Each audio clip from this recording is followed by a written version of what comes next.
नमस्कार, real reporter India में आपका स्वागत है। मैं हूं आपके साथ प्रिया धीर। आइए जानते हैं इस स्पेशल रिपोर्ट के बारे में।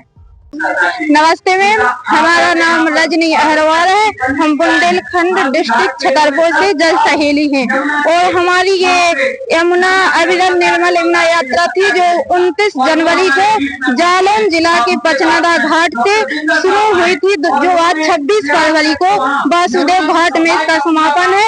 इसका मुख्य उद्देश्य था कि जो हमारी यमुना मैया प्रदूषित कर रहे हैं लोग, सबसे ज्यादा गंदा पानी है तो हमारे दिल्ली में यमुना मैया में है। ये दिल्ली से मथुरा तक यमुना मैया इतनी गंदी बह रही है, जो दिल्ली शहर का जितना भी गंदा पानी आ रहा है नालों का, वो सारा पानी हमारी यमुना मैया में आके मिलता है। आज हम लोग यमुना माँ के जल को हाथ में लेके देखें तो गंदी बहती है, उनकी महक गंदी आती है। इसलिए हम लोगों ने 500 किलोमीटर की पद यात्रा निकाली है, जिसमें सभी बहनें हमारी 600-700 के बीच में हम लोग चले हैं। 600-700 बहनें चली हैं और सभी बहनें मिलकर हर मथुरा वृंदावन से गुजरते हुए आज हम लोग दिल्ली तक पहुंचे हैं। तो सभी लोगों को जागरूक कर रहे हैं कि यमुना मैया को प्रदूषित ना करें।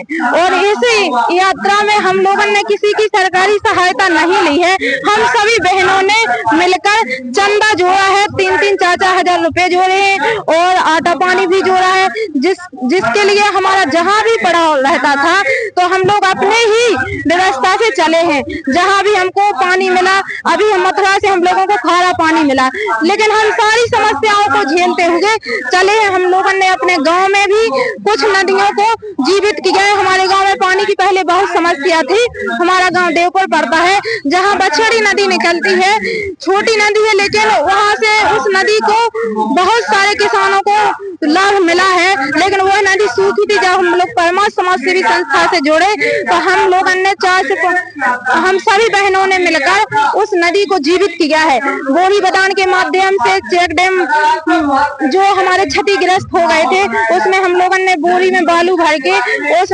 चेक डैमों को ठीक किया है। तो हमारी नदी में पानी स्वच्छ बहने लगा है और हमारे किसानों को भी पानी मिलने लगा है।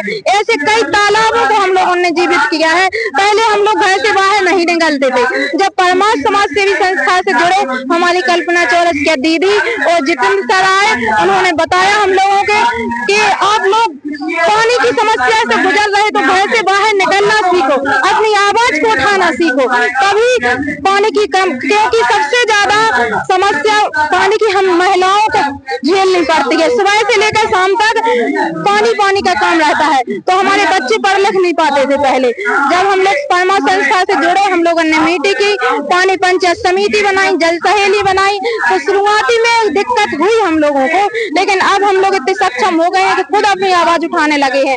हमारे गांव में एक तालाब था जो मृत पड़ा था, पानी उसमें रुकता नहीं था, क्योंकि ना तो उसमें सरकार काम कर रही थी ना समाज काम कर रही थी।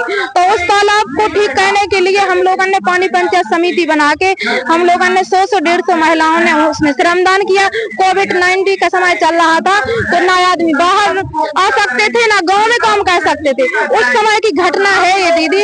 उस समय हम लोगों ने परमार्थ संस्था से उसमें श्रमदान किया और श्रमदान के बदले हम लोगों को राशन पानी की किट मिली।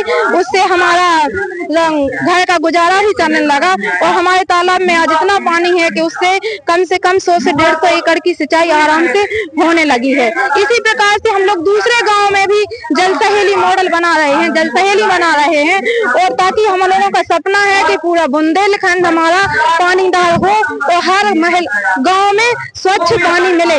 और इसी तरह से हम लोग इस यात्रा पिछली साल हम लोगों ने ओछा से जटाशंकर धाम 300 किलोमीटर की पद यात्रा निकाली थी, तो उसका रिजल्ट भी हम लोगों को मिला था कि जो हमारे तालाब नदियां में अतिक्रमण हो रहा था, उसके लिए सरकार और समाज ने काम भी किया है। तो हमारे जितने भी रूट किनारे हम लोगों को नदी तालाब मिले थे, तो हम लोगों ने देखा था कि किसमें क्या काम हो सकता है तो उसके लिए सरकार ने हम लोगों को सहायता की और हम लोगों महिलाओं ने भी मिलकर उसमें काम किया, तो वो आज हमारे तालाब और नदी जीवित है।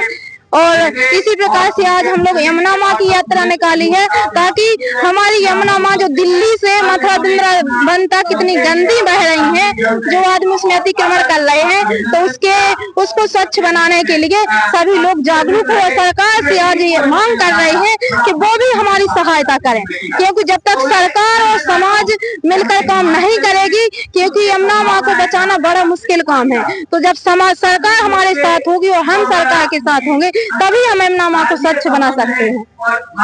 स्पेशल रिपोर्ट में फिलहाल इतना ही। ऐसी तमाम खबरों के लिए जुड़े रहे रियल रिपोर्टर इंडिया के साथ। नमस्कार।